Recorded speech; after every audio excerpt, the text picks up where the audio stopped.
后来李登辉做总统卸任了后，2003年创建李登辉学校，家己来做校长，嘛亲身来上课。伊上界强调的就是台湾的主体性，这现正名是伊的愿望，只是愿望还未达成，就已经先一步离开了。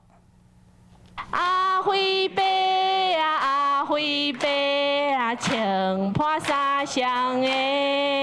会青破现这双的，是因为李登辉创立李登辉学校，唔那是挂名尔，是亲身去教课。勇敢路线。李登辉是校长，嘛是老师。上课时阵，伊常常讲台湾的主权袂当去用消灭。为台湾迈向正常国家共同打拼。要再发之怒吼，用行动反对中国哑巴的做法。我做总统就要有共识，我都唔知影，你哪知影？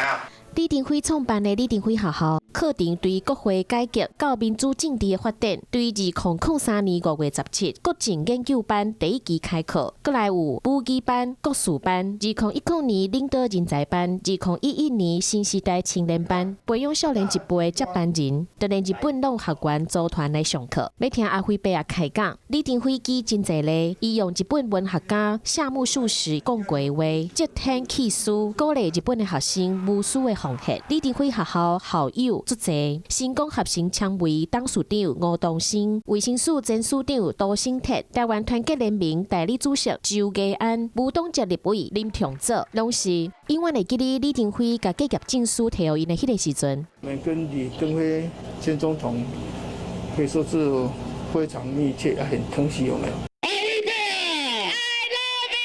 李登辉人老志不老，伊栽培足济台湾的人才，鼓励学员参政。